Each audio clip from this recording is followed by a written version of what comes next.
Every part of your PC plugs into exactly one place. The motherboard is the nervous system of your entire build, dictating what you can connect, how fast it runs, and how big your computer will be.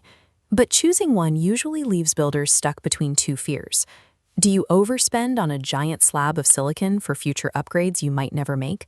Or do you buy a tiny board and risk painting yourself into a corner? To understand your options, you have to look at the physical scale. On the smallest end, you have Mini-ITX, a tiny 6.7-inch square. Step up and you get MicroATX at 9.6 inches, followed by the traditional standard ATX board, expanding out to 12 inches long. And at the absolute ceiling, you have EATX, a massive 12 by 13-inch behemoth that completely dwarfs the others. We're going to cut through the spec sheet marketing by matching these four sizes to your actual desk space, your budget, and your daily workflow. Every form factor is a strict trade-off between physical footprint, expandability, and cost. Pick the right one and everything fits perfectly. Pick the wrong one and you're wasting money, space, or both. Since 1995, ATX has been the default character you start with in the PC building game. It requires a traditional mid-tower or full-tower case to house it. At this size, you hit the standard maximums for almost any consumer hardware. You get 4 full RAM slots, supporting up to 192 gigabytes of memory, multiple M.2 connections, and plenty of extra PCIe slots below your primary graphics card. That extra real estate makes this size highly favored by first-time builders.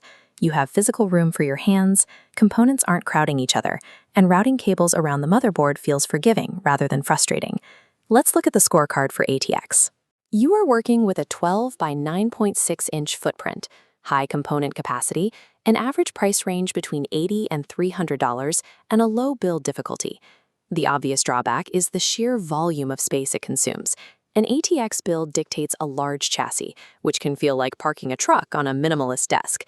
And if you are running a standard single GPU gaming rig, half of that massive board is going to sit completely empty, silently judging you for the expansion slots you paid for but never used.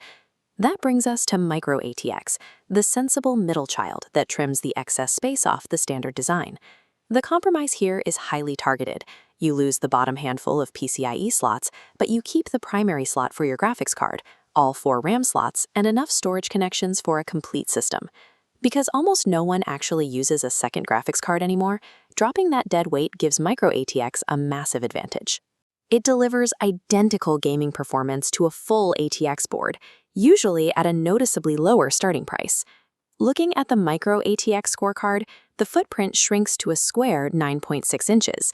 You retain moderate expansion, a budget-friendly range of $60 to $180, and a medium build difficulty. You do need to check the fine print on the cheapest models, though. Some budget MicroATX boards cut corners on their power delivery hardware, which can limit how far you can push a high-end processor. But if you just want a reliable system without the premium markup, MicroATX is the ultimate pragmatic choice. You take the cash you saved on the motherboard and dump it straight into a faster graphics card. If physical space is your absolute limit, Mini-ITX is the tiny powerhouse.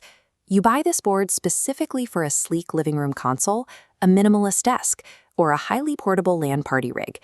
To hit that ultra-small footprint, you hit hard limits.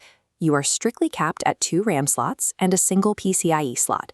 Aside from your primary graphics card, expansion simply does not exist. Cramming high-end silicon into a tiny box also creates a density problem. You get fewer fan headers and restricted airflow, requiring meticulous planning to ensure the system doesn't bake itself to death. Then there's the small form factor tax. Condensing complex circuitry into a miniature layout requires intensive engineering, which means you actually pay a steep premium to get fewer slots. On the ITX scorecard, you have that ultra-compact 6.7-inch square, severely capped expansion limits, a premium price range stretching well past $300, and a high build difficulty. You choose Mini-ITX when portability and desk aesthetics are worth more to you than your wallet or your future upgrade paths. On the complete opposite end of the spectrum is EATX. This is a specialized format so large that most standard mid-tower cases simply won't have the internal clearance to fit it. You buy this board to unlock server-grade capacity, up to 8 RAM slots, sprawling M.2 storage arrays, and enough room to run multiple graphics cards. The financial barrier to entry matches the physical one. The The motherboards themselves cost a fortune, and housing them requires an oversized premium full-tower chassis. Here is the EATX scorecard, an immense 12 by 13-inch footprint, virtually unlimited expansion potential, exorbitant prices pushing $700 or more, and a variable build difficulty dictated entirely by the sheer scale of the hardware. This category is irrelevant for the average gamer. It exists exclusively for professional content creators, 3D renderers, or builders who view pure overkill as the entire point of the project. Skip the spec sheets for a second. Look at your actual desk, your actual budget, and your actual skill level. That tells you what to buy. This decision tree starts with your biggest physical constraint. Is extreme space saving or portability your #1 priority? If yes, you're buying Mini-ITX. If you have the space, ask yourself, are you building a massive workstation that requires heavy RAM and multiple graphics cards to process data? If yes, grab an EATX board. For standard users, are you a first-time builder who wants a forgiving installation process, easy payable management, and room to grow? If so, standard ATX is your safest bet. But if your priority is getting the absolute maximum performance per dollar for a standard single GPU gaming rig, then MicroATX is your answer.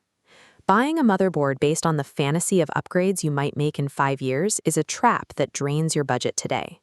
Buy the board that fits your reality right now. Give yourself a foundation that actually serves your build, instead of one that silently limits it.